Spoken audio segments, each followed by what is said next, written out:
Ano ang 5 maling paliwanag patungkol sa Trinity? So tatalakayin po natin 5 na mali na paliwanag patungkol sa Trinity. Pag-usapan po natin yan sa devotion natin na ito.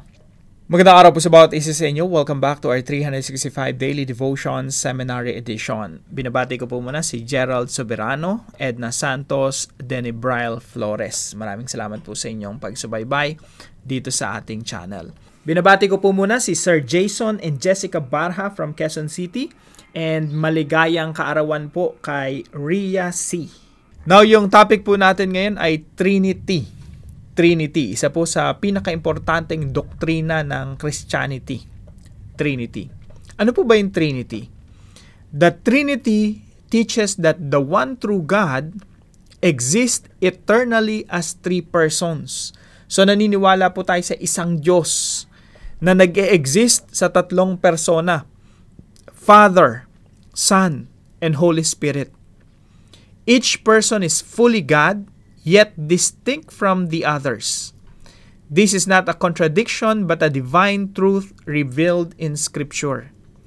The Father plans, the Son accomplishes, and the Spirit applies salvation. The Trinity is essential to understanding God's love, grace, and the gospel itself. Now, marami po tayong talakayan patungkol po sa Trinity. Dito po pwede nyo pong bisitahin tong video na to, no? Ang paliwanag sa Trinity. And pag tinype nyo po Russell Ocampo tas Trinity, marami pong lalabas ron. Discussion natin patungkol po rito. Now, 5 maling paniniwala o 5 explanations, maling explanation patungkol sa Trinity. Please, wag nyo na po itong gawin, no? Una, yung Trinity pag nilalarawan sa itlog. Yung itlog may white, may shell, merong dilaw.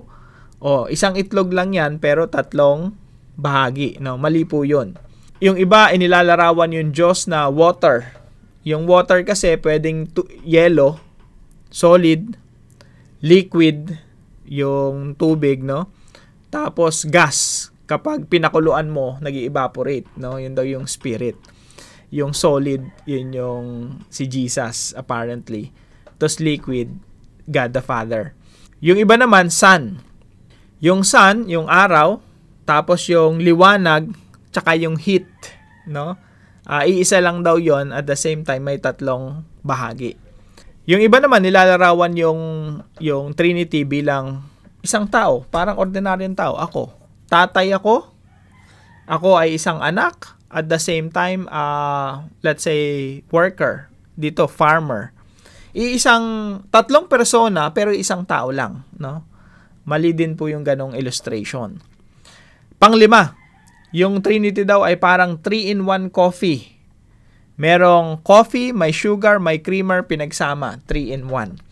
Lahat po ito mali na paliwanag or explanation patungkol sa Trinity.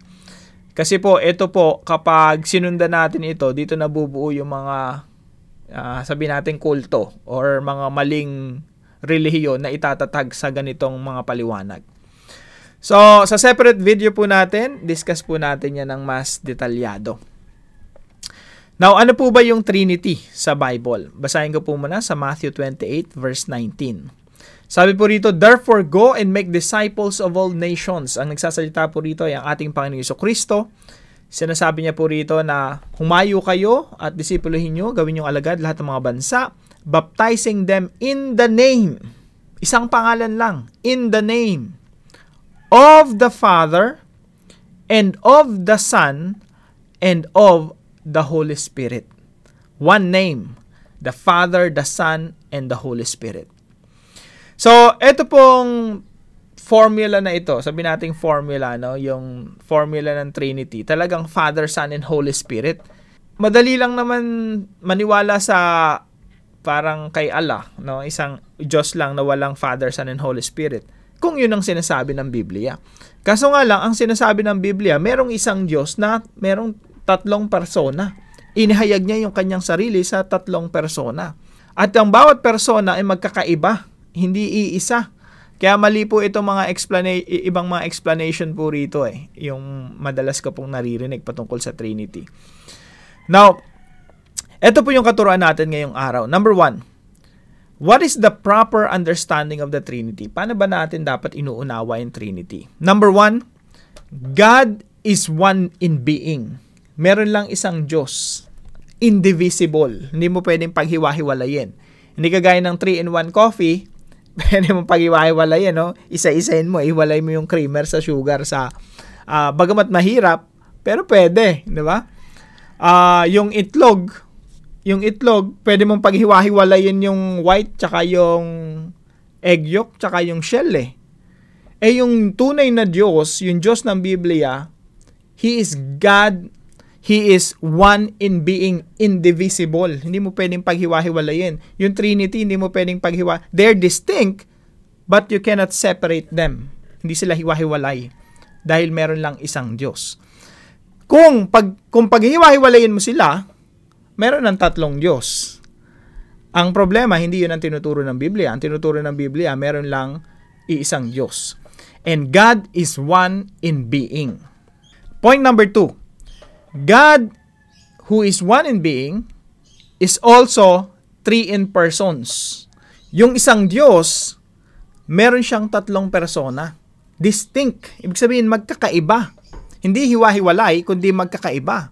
Kaya pag pinanood nyo po itong discussion dito sa Ang Paliwanag sa Trinity, ina-explain po yan ng mga church fathers nung unang-unang panahon pa at ginagamit nila yung salitang pherekoresis. Ibig sabihin, yung Trinity, isang galawan lang, no? Yung pherekoresis, doon natin nakuha yung, yung salitang choreo or choreography. Yung pag sumayaw yung isang grupo, isang galaw lang, isang sayaw lang. Choreography, no? Yung Trinity, hindi hiwa-hiwalay, isa yun. Iisa lang ang Diyos. Na pag kumilos yung 3 persons, merong unity, merong harmony. So, God is 3 in persons. Ibig sabihin nun, yung Father, hindi siya yung Son. Yung Son, hindi siya yung Father. Yung Spirit, hindi siya yung Son. Hindi siya si Jesus. Yung Spirit, hindi siya yung Father. Magkakaiba sila, distinct sila. Kaya mali rin po yung katuruan na yung Diyos ay parang tubig, no? Dati tubig naging yelo tapos naging gas. No, pag natunaw yung yelo naging gas. Iisang tubig lang. Mali po 'yun. Ang tawag doon ay modalism. Marami na pong kulto ang naitatag dahil doon sa ganong paniniwala sa modalism. Ibig sabihin, yung Diyos Ama, siya rin yung Diyos Anak, yung Diyos Anak, siya rin yung Espiritu. Naging tubig, solid, and naging yelo at naging gas lang. Mali po yun. So, yung Father, Son, and Holy Spirit, they are distinct, magkakaiba sila. Hindi sila iisang, yung Father ay Son, yung Son ay Father, yung Spirit ay si Jesus. Hindi po ganon. Kaya pag binasa niyo po ito, ang dami ko po mga verses na nilagay rito, makikita niyo po talaga na distinct sila. Halimbawa po, rito sa baptism ni Jesus. As soon as Jesus was baptized, so binaptismohan si Jesus Christ, He went up out of the water, and at that moment, heaven was opened, and He saw the Spirit of God. So merong Jesus, merong Spirit of God, descending like a dove and alighting on Him. And a voice from heaven said, "This is my Son." Nagsalita yung Ama. Sabi niya, "This is my Son, whom I love, with whom I am well pleased." Makikita niyo po rito yung 3 persona ng Diyos. Ang ating Panginoong Jesucristo, the Spirit of God, and the voice of the Father in heaven. "This is my Son, whom I love, with him I am well pleased." So, hindi po sila iisa in a sense na yung Father ay yung Son ay Father, yung Spirit ay si Jesus, yung Spirit ay yung Father. So, God is one in being, God is 3 in persons, and number 3, God is unity in Trinity. Ibig sabihin, yung Diyos, iisa lang sa Trinity. There's unity in diversity. Bagamat magkakaiba yung Diyos Ama, Diyos Anak, at Espiritu Santo, they are one. One in being. So, ito po yung tamang katuruan patungkol sa Trinity. Ito po yung historic Christianity. Ibig sabihin, simula pa ng una, ito na yung pinananampalatayahan ng mga Kristiyano. At hindi po tayo dapat humiwalay sa ganitong katuruan. Now, paano po natin to i-apply sa ating mga buhay? Maikli lamang po, no?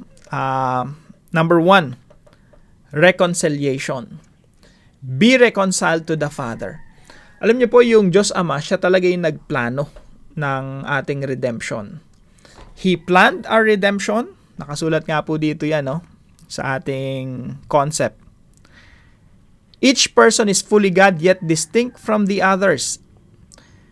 This is not a contradiction but a divine truth revealed in Scripture. The Father plans, the Son accomplishes, and the Spirit applies salvation. Ibig sabihin, yung Diyos Ama, siya yung talagang nagplano ng ating redemption at siya yung nagsugo kay Kristo at si Kristo yung namatay doon sa krus.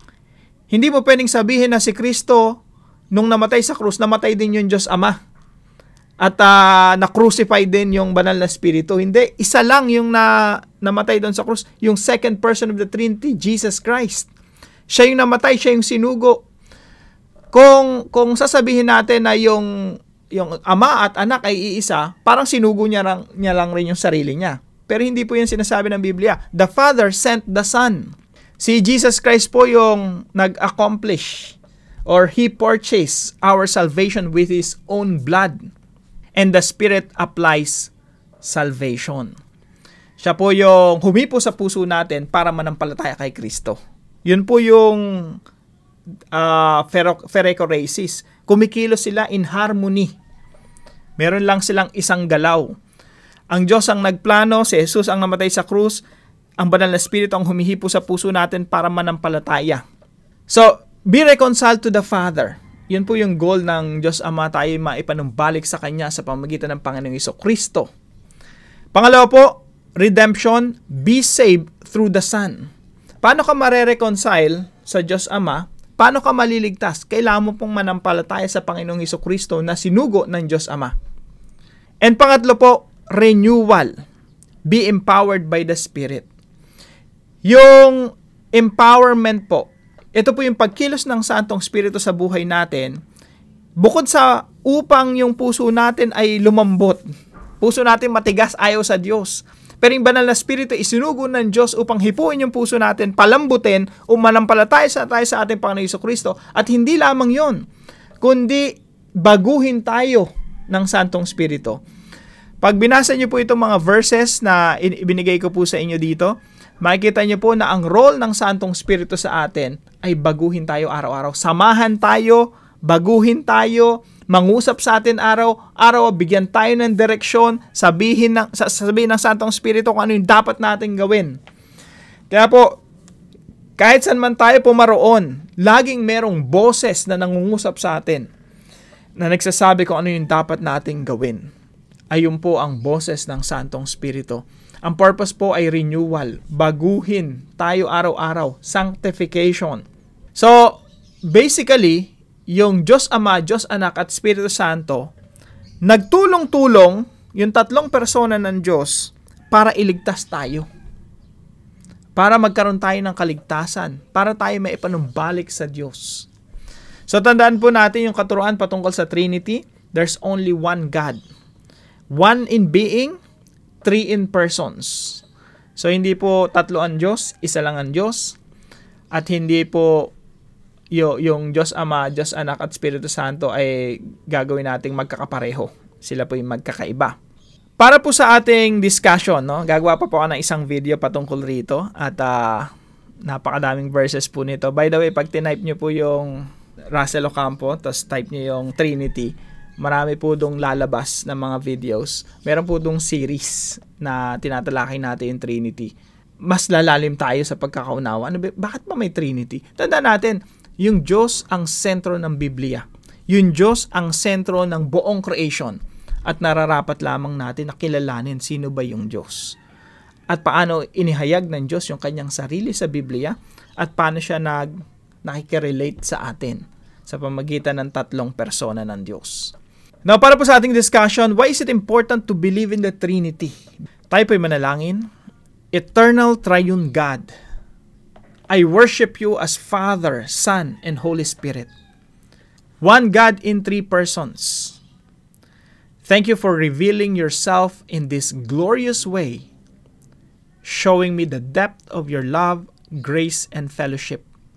Help me to live in constant communion with you, resting in the Father's plan, the Son's sacrifice, and the Spirit's presence. Teach me to reflect your unity in my relationship and to honor you with my whole life. In the name of the Father, and of the Son, and of the Holy Spirit, I pray. Amen and amen.